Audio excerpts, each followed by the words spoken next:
নমস্কার, আমি অমৃতা। আমার চ্যানেলে আপনাদের স্বাগত। আজ আপনাদের পড়ে শোনাব আশুতোষ মুখোপাধ্যায়ের লেখা একটি গল্প, সন্দেশ। ভদ্রমহিলা সহ 5-6 বছরের ছেলে কাঁধে চড়িয়ে ভদ্রলোক ভিড় ঠেলে অদৃশ্য হওয়ার সঙ্গে সঙ্গে ডক্টর ঘোষ দরজা ছেড়ে নিজের জায়গায় বসে সন্দেশের বাক্সটা খুলতে খুলতে দরাজ গলায় বললেন, সন্দেশ খাও হে হালদার, বিদায় পর্বে তোমাদের মিষ্টি মুখ করিয়ে দিই। সকলের হাতে হাতে একটা করে সন্দেশ দিতে দিতে আবার বললেন, স্পেশাল সন্দেশ দেখছি, সাইজ দেখেছ? যত বড় সাইজেরই হোক, সকলকে দেবার পর আস্ত সন্দেশ তাঁর মুখগহ্বরে চলে গেল। আমরা হাসছি।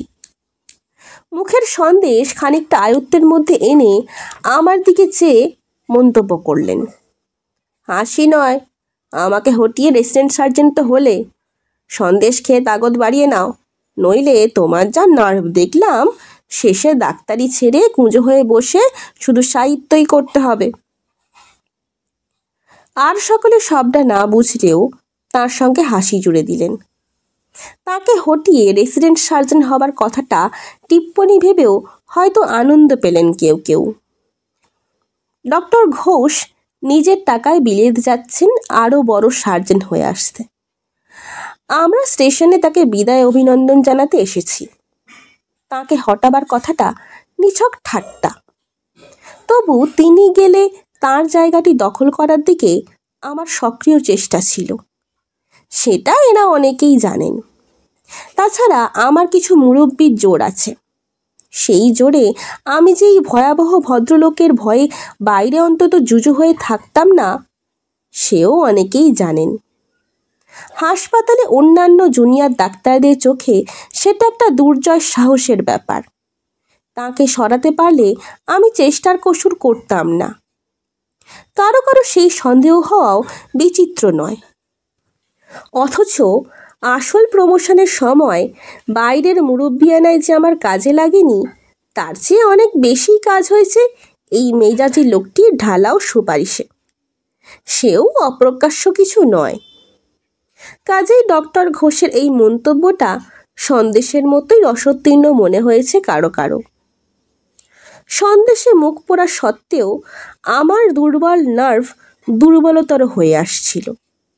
সেই দুর্বলতার নজির দু চোখের কোণ ঠেলে না বেরিয়ে আসে, সেই আশঙ্কায় তটস্থ আমি।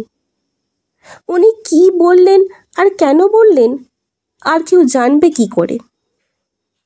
কিন্তু ভদ্রলোকের যেন আমাকে জব্দ করারই মেজাজ এখন।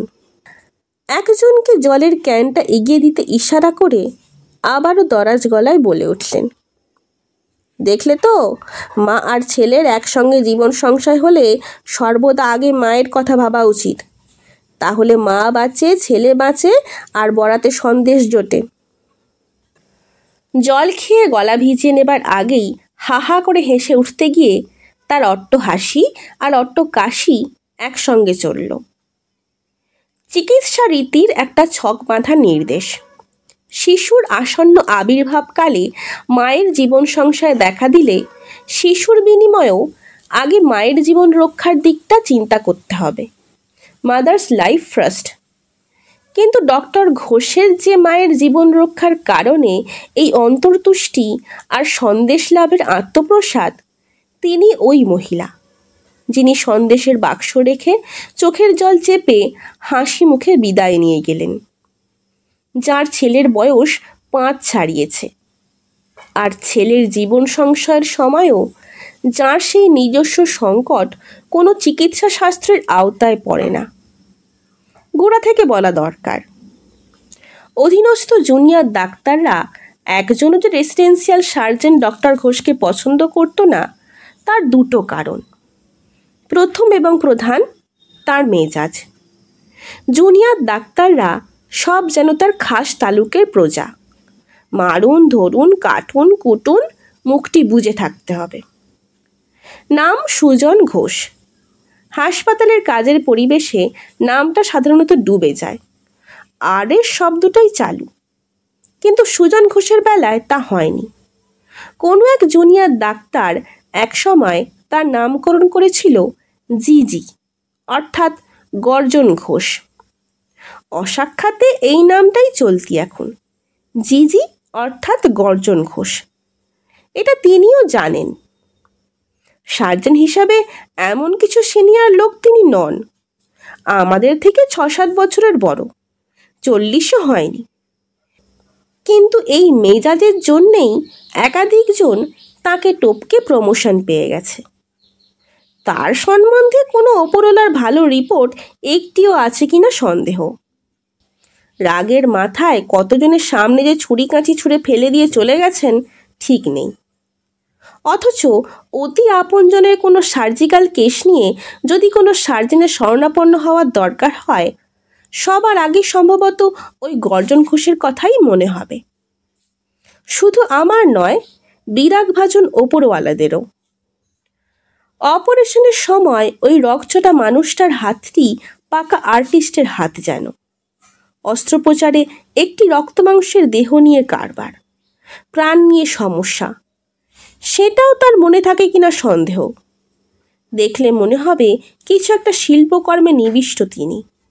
এ পর্যন্ত তার সামনে দাঁড়িয়ে বহু অপারেশন দেখেছি, দেখে চোখ ফেরাতে পারিনি।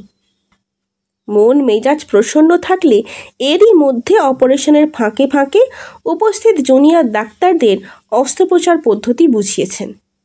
কি করছেন, কেন করছেন, কতটা করবেন, কতটা রাখবেন, কতটা ফেলবেন, কি ভালো হতে পারে, কি মন্দ হতে পারে। রোগীর দেহ চিরে চিরে দেহতত্ত্বের রূপকথার মধ্যে দিয়ে যেতে পারেন একেবারে। কিন্তু এরই মধ্যে হয়তো কোথাও একটু এদিক ওদিক হলো। অপারেশনে অ্যাসিস্ট যারা করছেন তাদের নিখুঁত যান্ত্রিক তৎপরতে হয়তো খুঁত বেরোলো একটু। ভদ্রলোক সেই ছুরিকাছি হাতে তাকেই যেন ফালাফালা করতে উঠবেন তক্ষুনি। এমন যে হাতের কাছাকাছি থাকাও নিরাপদ নয় তখন। রোগীর জ্ঞান থাকলে কত রোগী এই মূর্তি দেখে বা সেই গর্জন শুনে হার্ট ফেল করতেন ঠিক নেই। জুনিয়র ডাক্তারদের অসন্তোষের দ্বিতীয় কারণটা রোম্যান্টিক। মেয়েদের প্রতি গর্জন ঘোষের পক্ষপাতিত্ব।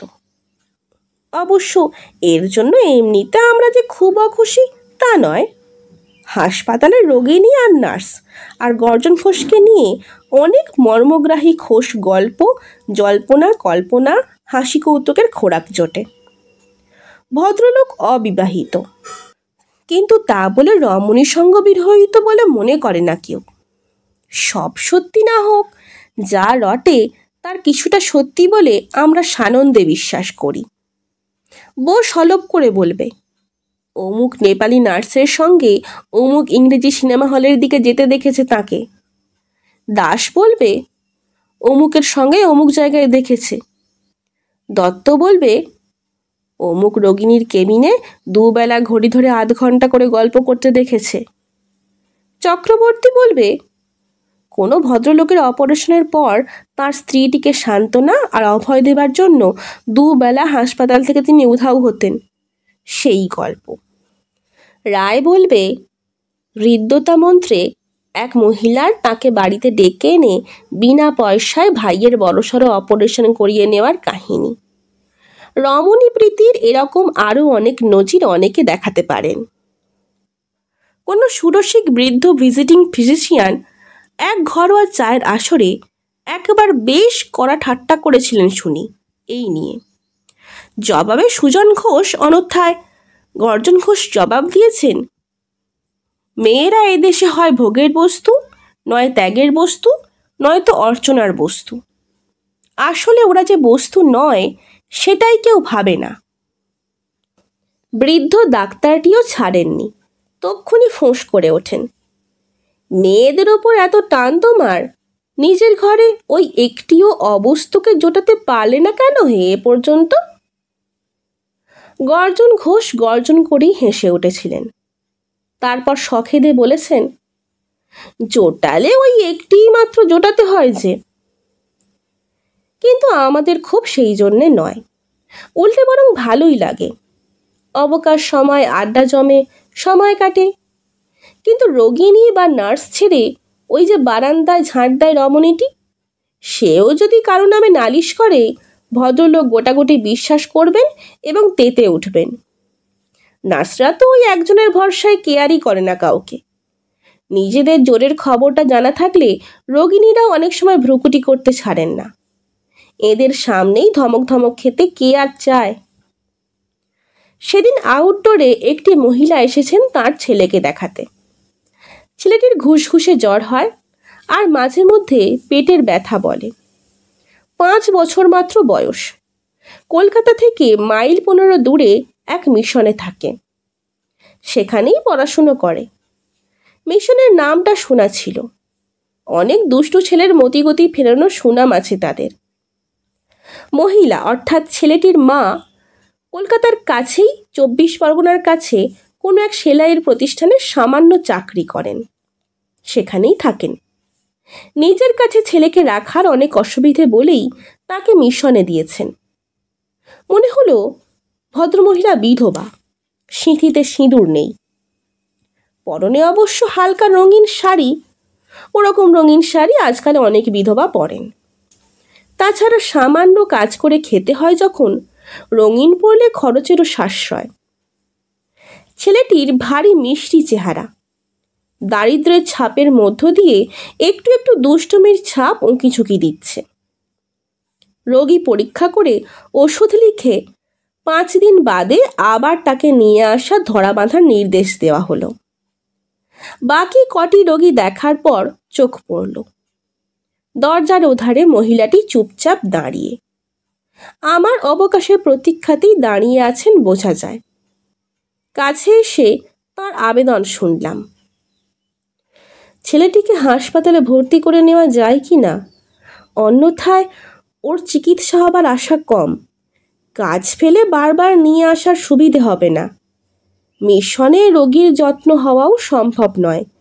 তাছাড়া বাইরে থেকে চিকিৎসাটা খরচেরও নিজের ব্যাপার। যতটুকু সাধ্য তা করার পরেই ছেলে নিয়ে তিনি এখানে এসেছেন। আবেদন বটে, কিন্তু কথাবার্তায় বেশ স্পষ্ট আর মার্জিত মনে হলো মহিলাটিকে। অথচ সেই সঙ্গে বেশ বিষণ্ণ। বছর 27-28 বয়স। রীতিমতো সুশ্রী। মেহনতির ছাপটা সুস্পষ্ট বলেই স্ত্রীটুকু চট করে চোখে পড়ে না, কিন্তু একটু লক্ষ্য করলে ক্রমশ ভালোই লাগে। আউটডোরের রোগী বিদায়ের তারায় এই বিশ্বের স্ত্রীটুকুই আগে লক্ষ্য করিনি। বিব্রত বোধ করলাম। যেভাবে বললেন ফেরাতে মন সরে না।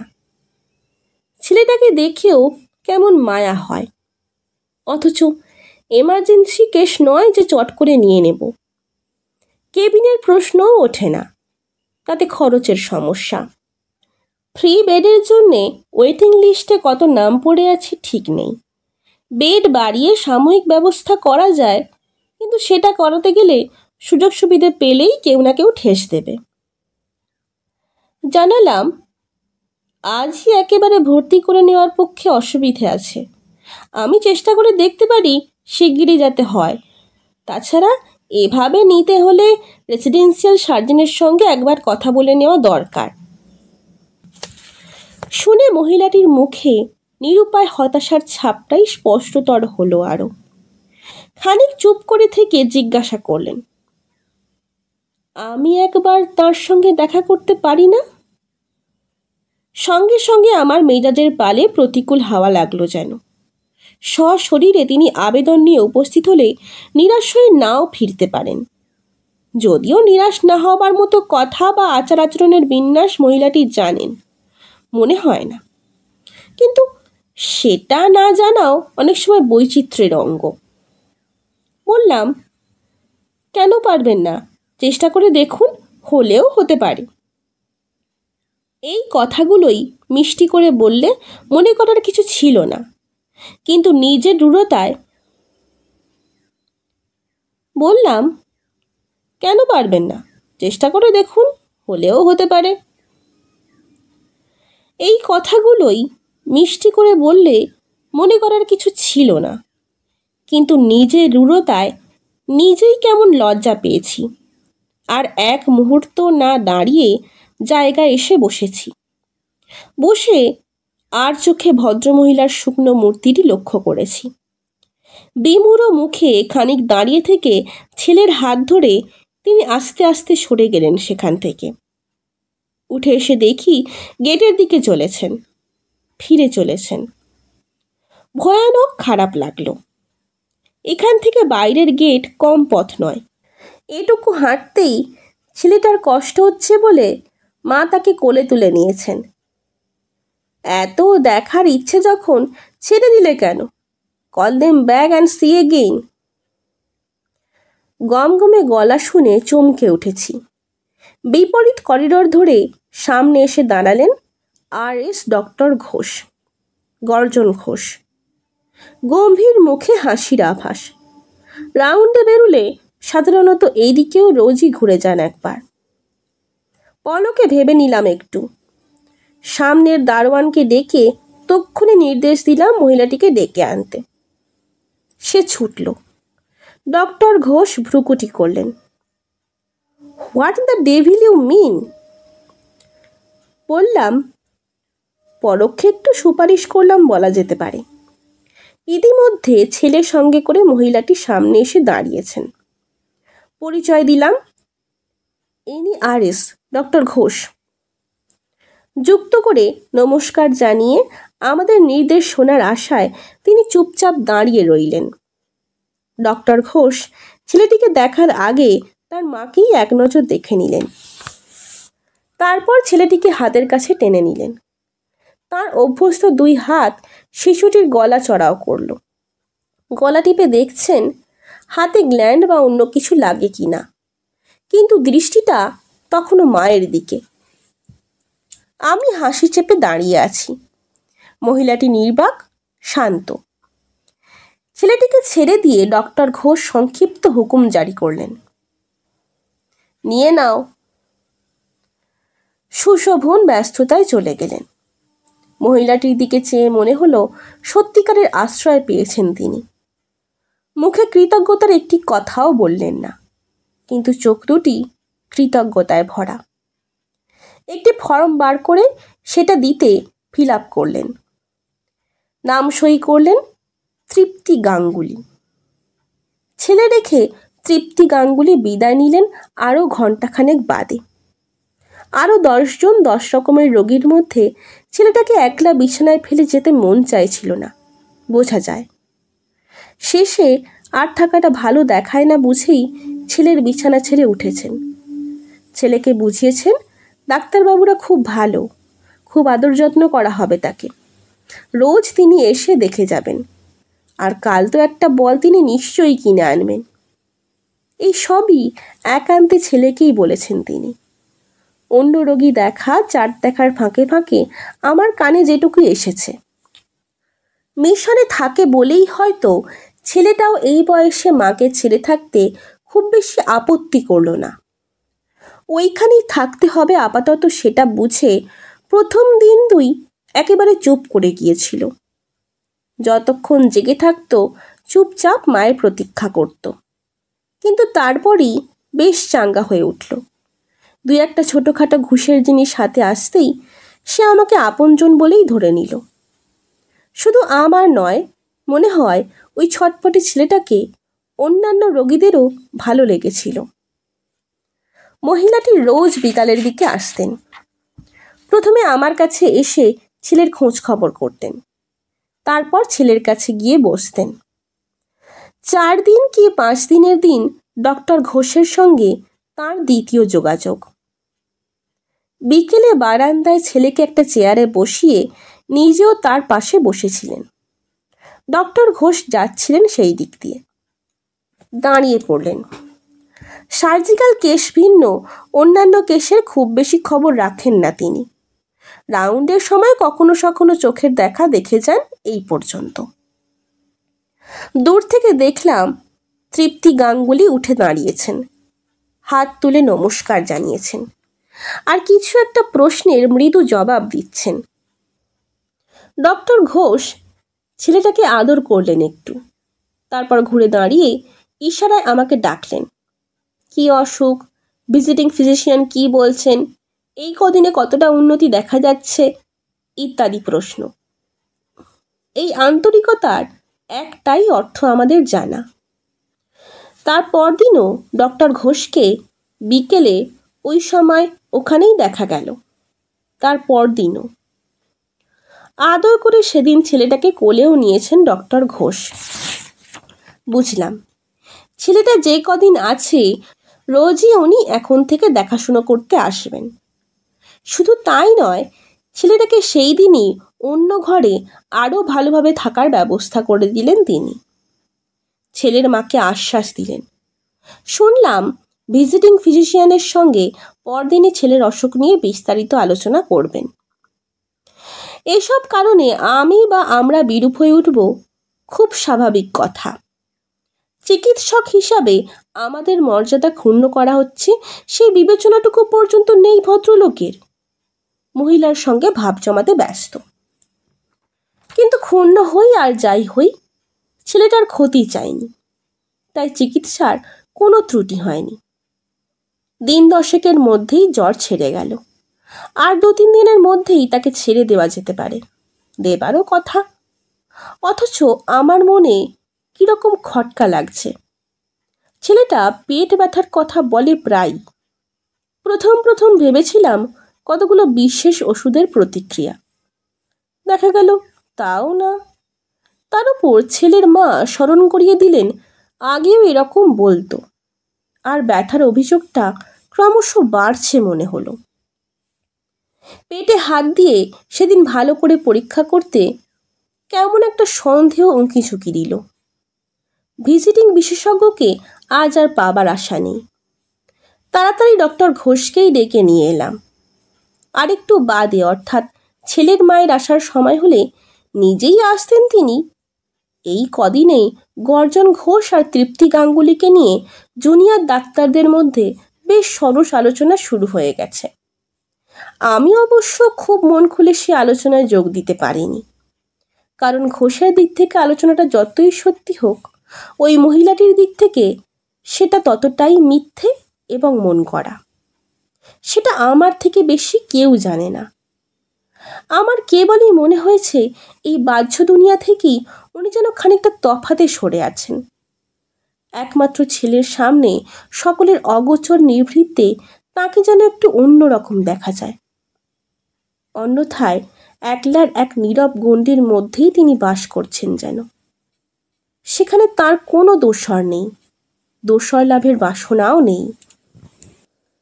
ডক্টর ঘোষ নিবিষ্ট চিত্তে ছেলেটির পেট পরীক্ষা করছেন যখন, সেই সময় নিঃশব্দে তার মা পিছনে এসে দাঁড়ালেন। হঠাৎ এভাবে পরীক্ষা করতে দেখে একটু ঘাবড়েও গেলেন হয়তো। আমি ইশারায় তাকে আশ্বস্ত করলাম। পরীক্ষা শেষে ডক্টর ঘোষ তার মাকে দেখে 2-1 কথা জিজ্ঞাসা করলেন। এরকম কতদিন ধরে হচ্ছে, খাবার পরেই ব্যথাটা বেশি হয় কি না, ইত্যাদি। তারপরই আমার দিকে চেয়ে বলে উঠলেন, সামটাইমস ইউ আর এ জেম। কালকের মধ্যেই পেটের এক্সরে করিয়ে নাও। I think you are right. নিমেষে সমস্ত মুখ শুকনো ফ্যাকাশে হয়ে গেল মহিলাটির। অস্ফুট স্বরে জিজ্ঞাসা করলেন, কি হয়েছে? উনি ভয় পেয়েছেন বোঝা মাত্র ডক্টর ঘোষ সরাসরি একখানা হাত তার কাঁধে চালান করে দরদি গলায় বললেন, ভয় পাবার মতো সাংঘাতিক কিছু না, এদিকে আসুন। সামনের বারান্দায় এসে দাঁড়ালেন তারা। নিজের প্রশংসা শুনে খুশি হয়েছিলাম, কিন্তু মহিলার কাঁধে হাত দেওয়াটা তেমন পছন্দ হলো না। অবশ্য অনাগত আশঙ্কায় মহিলার মুখখানা একেবারে রক্তশূন্য হয়ে গিয়েছিল ঠিকই। কানে না শুনলেও ডক্টর ঘোষ কি বোঝাচ্ছেন তাকে অনুমান করতে পারি। ছোট ছেলেদেরও কখনো সখনো ক্রনিক অ্যাপেন্ডিসাইটিস হয়।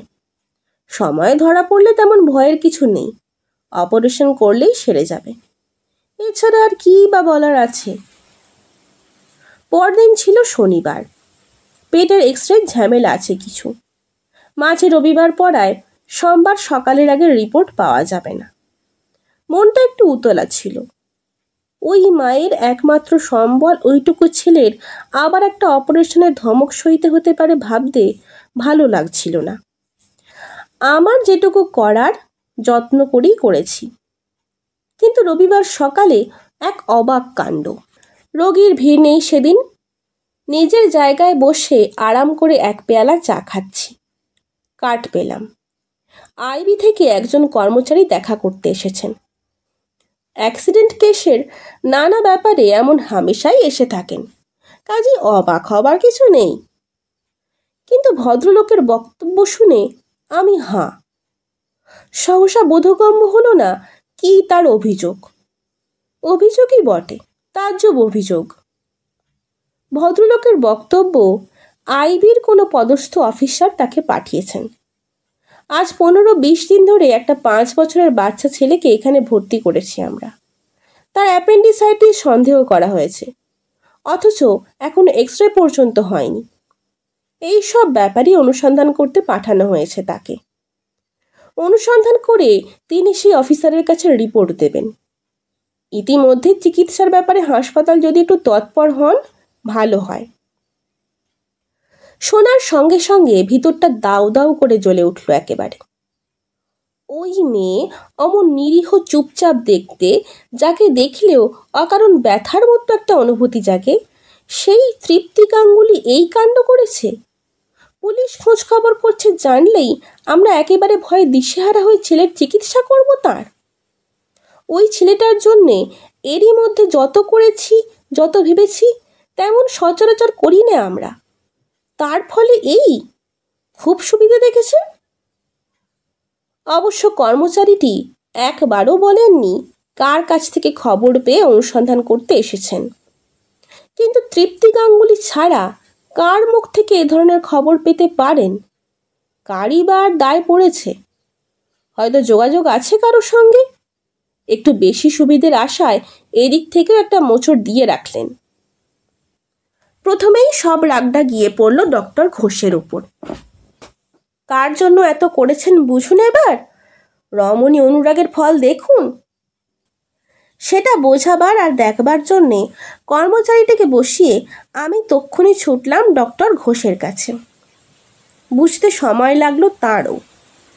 বোঝার পরে তিনিও আমারই মতো হতভম্ব খানিকক্ষণ। তারপর আত্মস্থ হয়ে নির্দেশ দিলেন, যে এসেছে ডাকো, আর কাগজপত্র কি আছে নিয়ে এসো। ছেলেটির কাগজপত্র সহ কর্মচারীটিকে নিয়ে এলাম তার কাছে। রাগে সর্বাঙ্গ জ্বলে যাচ্ছে তখনও, আর সেই রাগটা গিয়ে পড়ছে ডক্টর ঘোষের উপরেই। ডক্টর ঘোষ সেই কাগজপত্র দেখিয়ে শান্ত মুখেই কর্মচারীটিকে বুঝিয়ে দিলেন, চিকিৎসায় অনাবশ্যক দেরি কোথাও হয়নি। যে রোগের জন্য ছেলেটিকে ভর্তি করা হয়েছিল সেটা সেরে গেছে। অ্যাপেন্ডিসাইটিস সন্দেহ হয় গত শুক্রবার বিকেলে। শনিবার এক্সরে করা হয়। আজ রবিবার, রিপোর্ট পাওয়া যায়নি। কাল সকালে রিপোর্ট আসবে। ভুল খবরের জন্যে 2-1 মামুলি অনুশোচনার কথা বলে কর্মচারীটি গাত্রোত্থান করলেন, আর যাবার আগে বলে গেলেন, কেসটা যেন আমরা একটু যত্ন নিয়ে দেখি। ডক্টর ঘোষ জবাব দিলেন, দেখব। ভুল খবরটা আপনাদের কে দিয়েছেন? লোকটি তাকেও বললেন না, বা বলতে পারলেন না কে দিয়েছেন। পরদিন সকালেই এক্সরে রিপোর্ট পাওয়া গেল। সন্দেহ মিথ্যে নয়, যা আশঙ্কা করা হয়েছিল তাই। রিপোর্টটা ডক্টর ঘোষের টেবিলে ফেলে এলাম।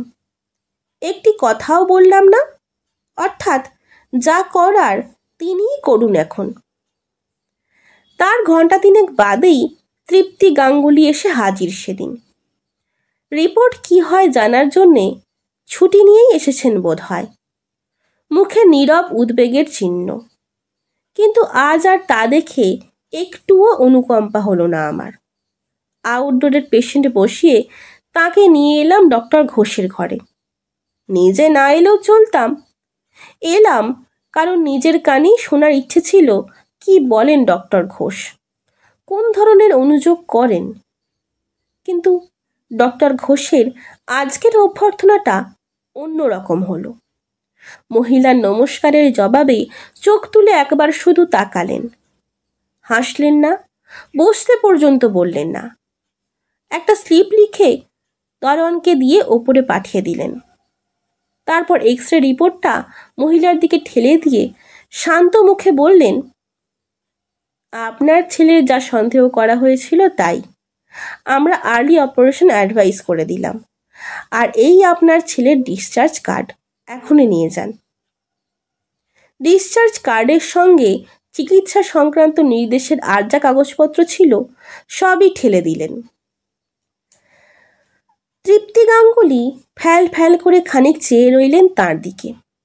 হক চকিয়ে গেছেন, ভয়ও পেয়েছেন বিষম। অস্ফুট স্বরে জিজ্ঞাসা করলেন, কোথায় অপারেশন হবে? পুলিশের কাছে গিয়ে খোঁজ করুন কোথায় অপারেশন হবে, আমরা জানি না। কোনো মেয়ের এমন হতচকিত বিমূঢ় বিস্ময় আর বোধহয় দেখিনি। আবারও খানিক শূন্য দৃষ্টিতে চেয়ে থেকে তৃপ্তি গাঙ্গুলি বললেন, এখানে হবে বলেছিলেন সেদিন?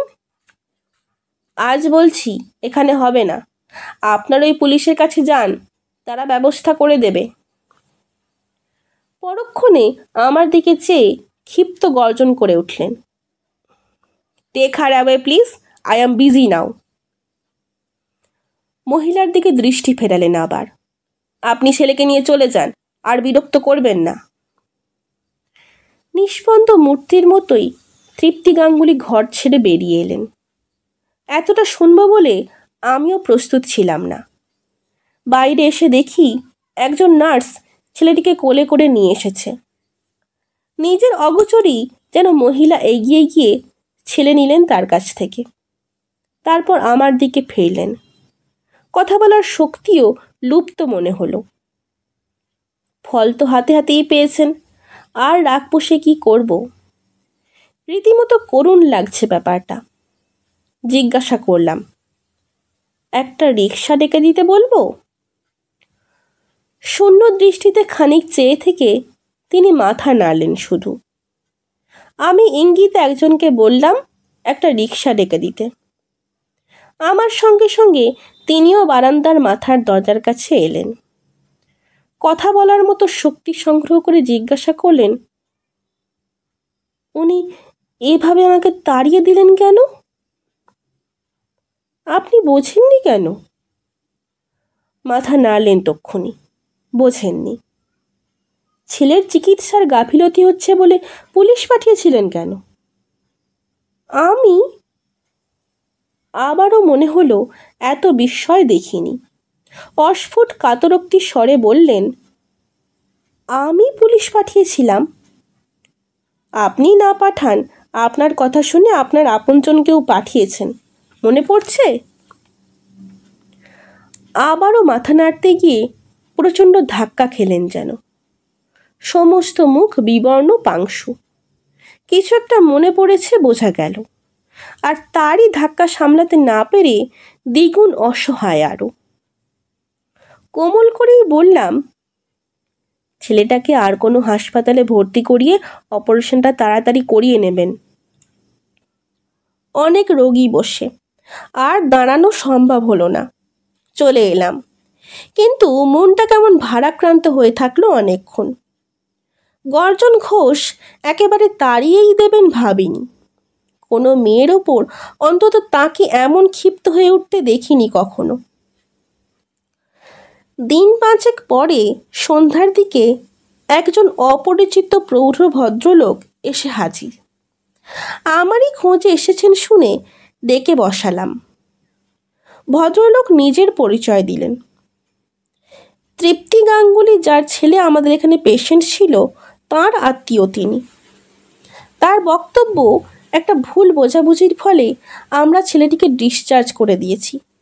ওই মেয়েটির কোনো দোষ নেই। আমি নিরুত্তর, নিস্পৃহ। ভদ্রলোক জানালেন, ছেলেটিকে অমুক হাসপাতালে ভর্তি করা হয়েছে, কিন্তু সেখানকার ছাত্ররা পেট টিপে টিপে ছেলেটাকে মেরে ফেলার দাখিল করেছে। ওইটুকু ছেলের ক্রনিক অ্যাপেন্ডিসাইটিস তাদের শিক্ষার ব্যাপার, তারা এসে এসে পেট টিপবেই। ছেলেটা দিনরাত কাঁদে এখন, আর আপনাদের কথা বলে। ওখানে যাব, পেটে ভয়ানক ব্যথা। শুনে মনটা ভয়ানক খারাপ হয়ে গেল। ফ্রি বেডের রোগী ছাত্রদের হাতে পড়লে কি হয় আমার জানা আছে। আবার রাগও হলো। বললাম, তা এখানে কেন? এখন সে পদস্থ আইবি অফিসারকে হুমকি দিয়ে আসার জন্য লোক পাঠাতে বলুন না। বিরস মুখে ভদ্রলোক জবাব দিলেন, আর নয় মশাই, খুব শিক্ষা হয়েছে। সেই পদস্থ আইবি অফিসারটি আমি। কিন্তু বিশ্বাস করুন, কিছু না ভেবেই লোক পাঠিয়েছিলাম খবর করতে। মেয়েটার একমাত্র সম্বল ওই ছেলে।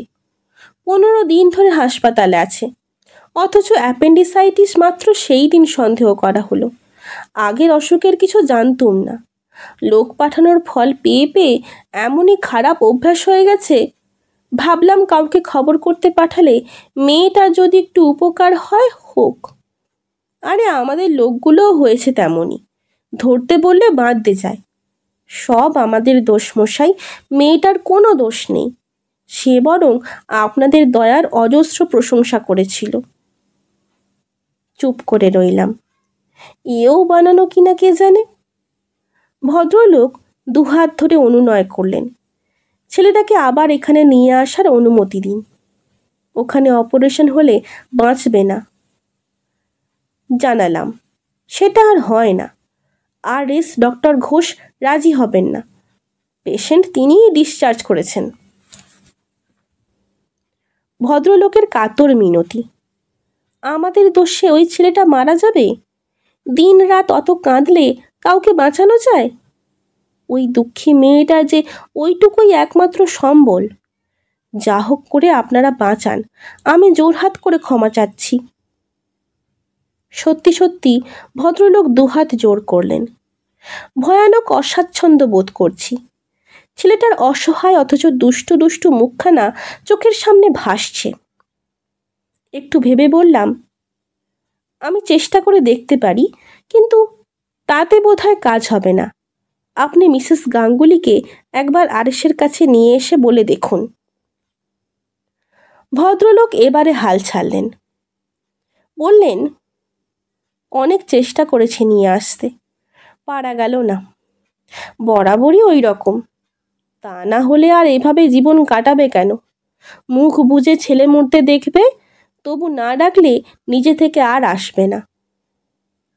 এরপরে কথায় কথায় ছোট্ট একটু জীবনের অধ্যায় আহরণ করে নিতে বেগ পেতে হয়নি।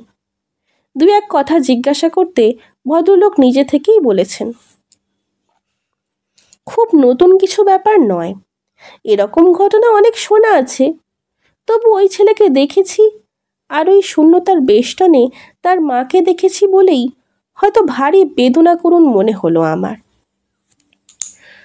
ভদ্রলোকটি মেয়েটির নিজের মেশো, কিন্তু মেশো হয়েও তার কোনো উপকারে লাগতে পারেননি। বরং উপকার করতে গিয়ে অপকারই করলেন শেষ পর্যন্ত। তৃপ্তি গাঙ্গুলির স্বামী বেঁচে এবং মোটামুটি ভালো চাকরিই করেন।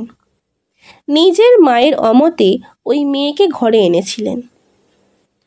ভেবেছিলেন 2 দিন বাদে সব ঠিক হয়ে যাবে, কিন্তু সেটাই ঠিক হলো না।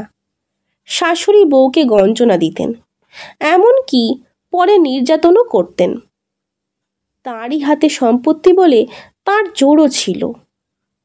ভদ্রলোক অর্থাৎ স্বামীটি লোক খারাপ নন, কিন্তু দুর্বল চরিত্রের মানুষ। মায়ের দাপটে মানুষ হলে যেমন হয়। ভেবেছিলেন বউয়ের তোষামদে মা শান্ত থাকবেন। সেই তোষামদটাই বউয়ের দ্বারা হয়ে উঠল না দেখে উল্টে তিনিও বউয়ের ওপর বিগ্রতে লাগলেন। আর শেষে নির্যাতনের সঙ্গী হলেন মায়ের। তারই চরম পরিণতি এই। 1 বছরের ছেলে কোলে করে তৃপ্তি গাঙ্গুলি পথে এসে দাঁড়িয়েছিলেন। বউয়ের তেজ দেখে স্বামী আর শাশুড়ি আগের রাত্রিতে শাঁসিয়েছিলেন, সকাল হলেই দূর করে তাড়ানো হবে তাকে। আর তার মুখ দেখতে চান না কেউ। মুখ আর দেখতে হয়নি, তাড়াতেও হয়নি। ভোর না হতে তিনি নিজেই ছেলেকে নিয়ে বেরিয়ে এসেছেন। কোনো আত্মীয়ের কাছে যাননি, কারো মুখাপেক্ষী হননি। স্বামী খোঁজ করেছেন, খোঁজ পেয়েছেনও, অনেক ভয় দেখিয়েছেন, অনেক শাসিয়েছেন, কিন্তু তাতে ফল কিছু হয়নি। তাছাড়া স্বামীও নিরুপায়। তার মা বউ আর ঘরে নিতে রাজি নন, শুধু নাতিটি চান তিনি। তৃপ্তি গাঙ্গুলি নিজেও আসেননি, ছেলেও দেননি। বাপ ছেলেটাকে ভালোবাসতেন, মাকে লুকিয়ে মাঝে মাঝে দেখতে আসতেন। কিন্তু তৃপ্তি গাঙ্গুলি ছেলে নিয়ে হঠাৎ একদিন অনেক দূরেই চলে গেলেন। কোথায় কেউ জানত না। ছেলে মানুষ করার ভাবনায় মাত্র 6 মাস হয় আবার এদিকে কাজ নিয়ে এসেছেন। তার শাশুড়ি মারা গেছেন। মেশো অনেক দিন অনুরোধ করেছেন, মধ্যস্থতার জন্যে তার স্বামীর কাছে যেতে চেয়েছেন, কিন্তু তৃপ্তি গাঙ্গুলি একটা খবরও দিতে দেননি। কতক্ষণ বসেছিলাম চুপচাপ বলতে পারবো না। ভদ্রলোক উসখুস করে উঠতে খেয়াল হলো। বললাম, আমি যতক্ষণ না ঘুরে আসি আপনাকে অপেক্ষা করতে হবে, হয়তো সময় লাগবে একটু। আশ্বাস পেয়ে ভদ্রলোক আশান্বিত।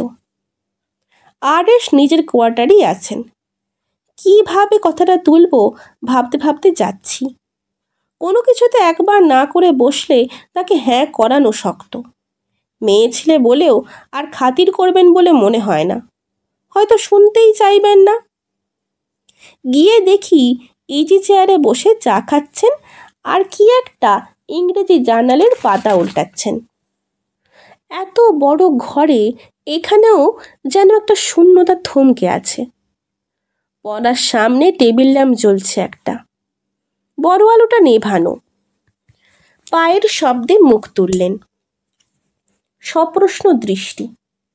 বললাম, আমার জন্য এক পেয়ালা চা আনতে বলুন, আজ সমস্ত দিনে ভালো চা আর জুটল না। বেয়ারা ডেকে চা আনতে বলে আবার তাকালেন। শুধু চা খেতে এসেছি তা ভাবেননি। ভনিতা বাদ দিয়ে বলে বসলাম, শুনলেই আপনি আবার খোঁচা দেবেন। মাঝে মাঝে গল্প লিখি বলে তো যা তা বলেন, কিন্তু একটা ডাক্তারি সমস্যার গল্প আপনাকে শুনতেই হবে, এই জন্যেই আপনার কাছে এসেছি। শুনে অবাক হয়ে মুখের দিকে চেয়ে রইলেন খানিক। হয়তো ভেবেছিলেন তার বিলেত যাওয়ার ব্যবস্থা পাকা হয়ে গেছে শুনে নিজের কিছু সুপারিশের আশায় এসেছি। বেয়ারা চা দিয়ে গেল, কিন্তু চায়ের কথা আমার আর মনে ছিল না। গল্পটা বললাম। গল্পে কতটা অতিশয়োক্তি ছিল বলতে পারি না, তবে আন্তরিকতা ছিল। কারণ আইবি অফিসার ভদ্রলোকটি যতটা সময় লেগেছিল বলতে, আমার তার থেকে বেশি ছাড়া কম সময় লাগেনি। বলা শেষ হবার পরেও অনেকক্ষণ কোনো সারা শব্দ নেই।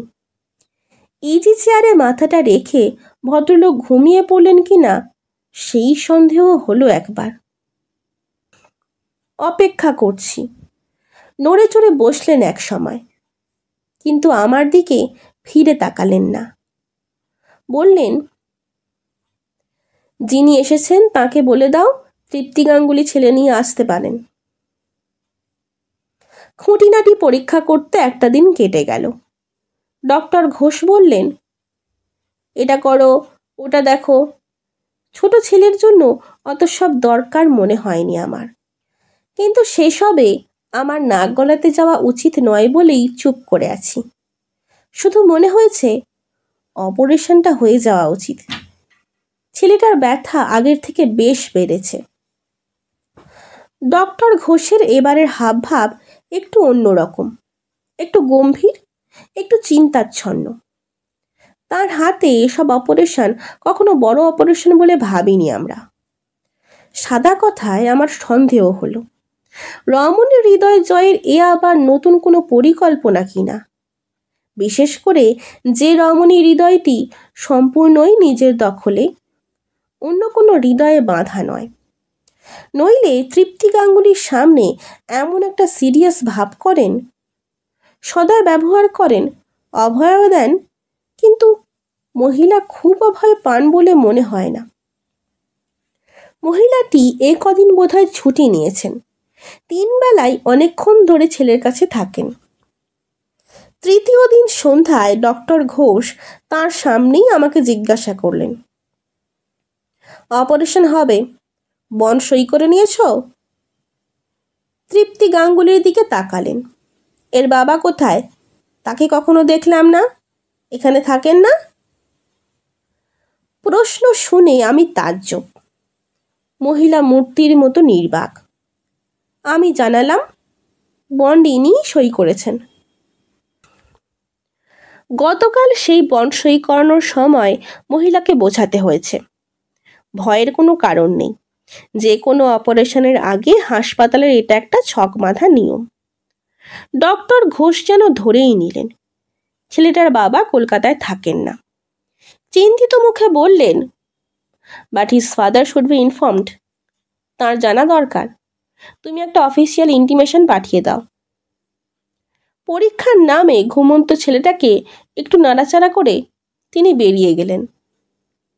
আমার গা জ্বলতে লাগলো। সব জেনেও এমন নির্লজ্জ অভিনয়ের হেতু আর কি হতে পারে? মহিলা নিস্পন্দের মতো বসে। অনেকক্ষণ বাদে আবার আমাকে দেখে দিশা ফিরল যেন।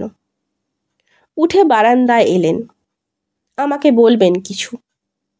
কাছে এসে দাঁড়াতে বললেন, আপনি বলেছিলেন ভয়ের কিছু নেই, এখন তো মনে হচ্ছে ভয়েরই। কি বলি? একবার ইচ্ছে হলো ওই লোকটার ছলাকলা সব ফাঁস করে দিই। সেটা সম্ভব নয়। বললাম, না তেমন কিছু নয়, তবে অনেক সময় গন্ডগোল হয়, কৈফিয়ত দিতে হয় বলেই উনি জানিয়ে রাখতে বলেছিলেন।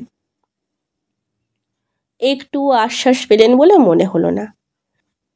মুখ নিচু করে ভাবলেন একটু, তারপর বললেন,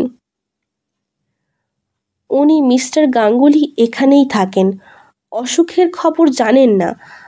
আমার জানানোর একটু অসুবিধে আছে, আপনি যদি দয়া করে একটা খবর পাঠিয়ে দেন। বললাম, দেব, ঠিকানা বলুন। ঠিকানা বলে সেই অসহায় চোখ দুটো আবার আমার মুখের ওপর রাখলেন। হয়তো আসবেন না, তাহলেও জানানো দরকার, কি বলেন? জবাব দিতে পারিনি ঠিক মতো। জবাব চান উনি হয়তো, নিজের সঙ্গেই ফয়সলা করে নিচ্ছেন। বললাম, চিঠি আমি পাঠাচ্ছি, আপনি কিছু ঘাবড়াবেন না। চিঠি পাঠানোর আগে পরদিন ডক্টর ঘোষের কাছে এলাম একটা বোঝাপড়ার মেজাজ নিয়ে। জিজ্ঞাসা করলাম, আজও অপারেশন হবে না? তিনি ফিরে জিজ্ঞাসা করলেন, চিঠি দিয়েছ? চিঠি দেওয়াটা কি খুব জরুরি ব্যাপার? In this case yes. ওর স্বামী না আসা পর্যন্ত বা মত না দেওয়া পর্যন্ত অপারেশন করবেন না আপনি? দেখা যাক না, চিকিৎসা তো অনেক করছো, এরকম চিকিৎসার চান্স কটা পাবে? একটা চিকিৎসায় 2টো রোগ সারতে পারে। হঠাৎ আমি যেন বোবা একেবারে, কি মতলব বুঝেও বুঝছি না। তিনি আবার বললেন, she is an wonderful lady, simply wonderful. আমি ঝাঁঝিয়ে উঠতে গেলাম, কিন্তু শিশুটির যে ওদিকে।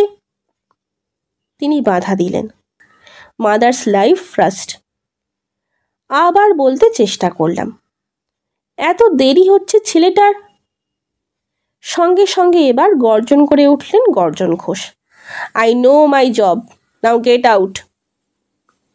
পরদিন ঘণ্টাখানেক বাদে অপারেশন হবে। আমি মাঝে মাঝে এসে দেখাশোনা করছি। ডক্টর ঘোষও একবার এলেন দেখতে। তৃপ্তি গাঙ্গুলি স্তব্ধ বিবর্ণ মুখে ছেলের শিয়রের কাছে বসে। হঠাৎ মনে হলো তিনি যেন কি দেখে নড়ে চড়ে সজাগ হলেন একটু। ফিরে দেখি দোরগোড়ার বারান্দায় শুকনো মুখে এক ভদ্রলোক দাঁড়িয়ে। সঙ্গে সঙ্গে বুঝলাম কে ইনি। ডক্টর ঘোষের সঙ্গে চোখাচোখি হতে ইশারা করে দেখালাম। ডক্টর ঘোষ সোজাসুজি এগিয়ে গিয়ে তার সামনে দাঁড়ালেন। হু আর ইউ? এখানে কি চান? থতমত খেয়ে ভদ্রলোক আমার চিঠিখানা বার করে দেখালেন। ও, আপনি এর বাবা? মনে হলো ধরে দুঘা বসিয়েই দেবেন বুঝি ভদ্রলোককে। ছেলে মরতে বসেছে আর আপনি সেটা ছেলেখেলা পেয়েছেন কেমন? দ্বিগুণ গর্জন। Now go and sign the bond. গট গট করে চলে গেলেন। ভদ্রলোক পাংশু মুখে আস্তে আস্তে ঘরে এসে দাঁড়ালেন। তৃপ্তি গাঙ্গুলির মুখ নিচু, ওষুধের ঘোরে ছেলেটা বেহুশের মতো, পায়ের দিকে তার বাবা স্থাণুর মতো দাঁড়িয়ে। অপারেশন হয়ে গেল, সেই নিখুঁত সুন্দর অপারেশন, যেমনটি দেখে আমরা অভ্যস্ত। অপারেশন থিয়েটারের বাইরে দূরে দুটো চেয়ারে ভদ্রলোক আর ভদ্রমহিলা, বৌবা আকতিতে নিষ্পন্দের মতো বসে।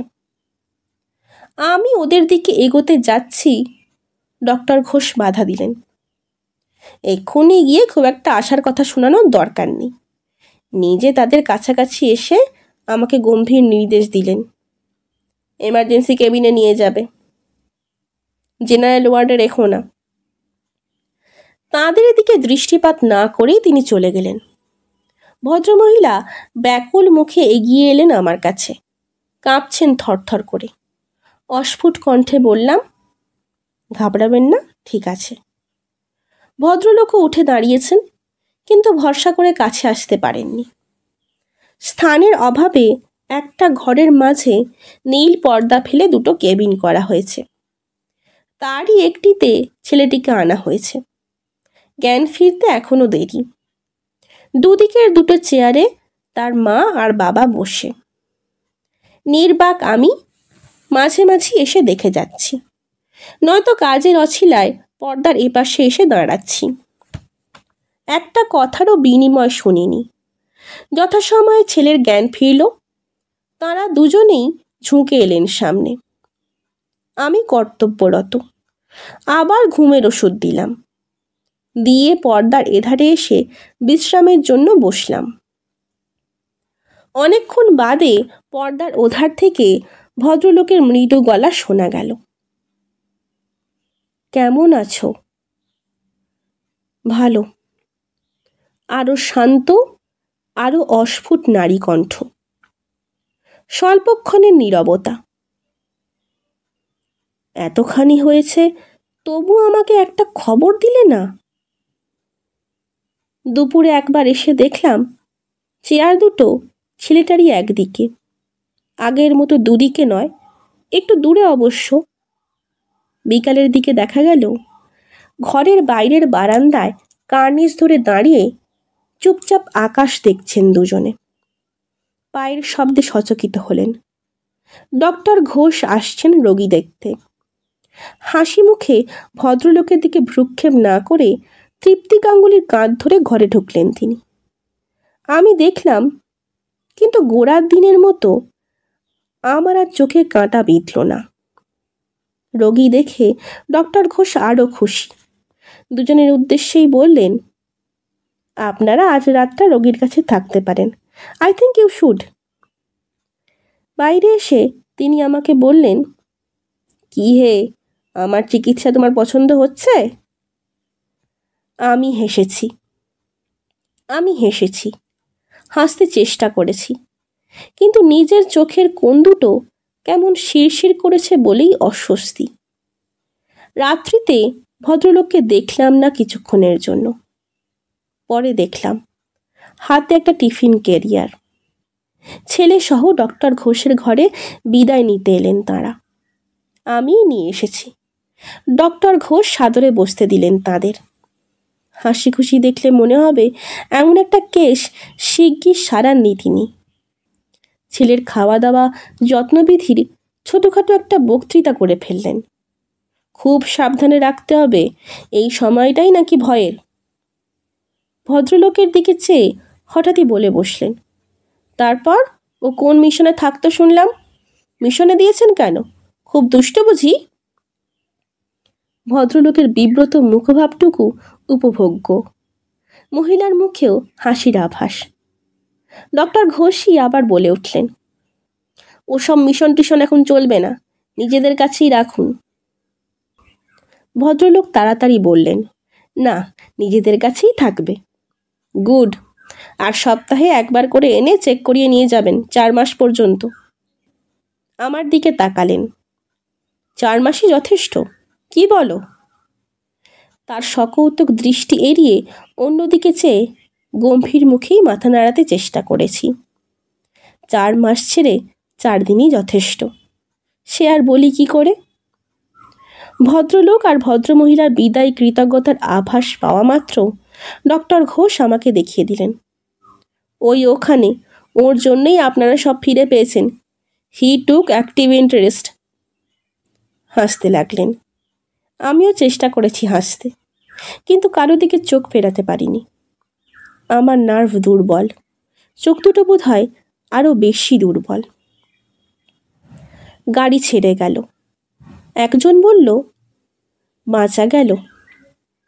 আমি চুপচাপ দাঁড়িয়ে যতক্ষণ দেখা যায় দেখছি, আর ভাবছি এখান থেকে বোম্বে বেশ দূরে, বোম্বে থেকে বিলেত আরও অনেক অনেক দূরে, তারপর 2 বছর তো আরও কত দূরে।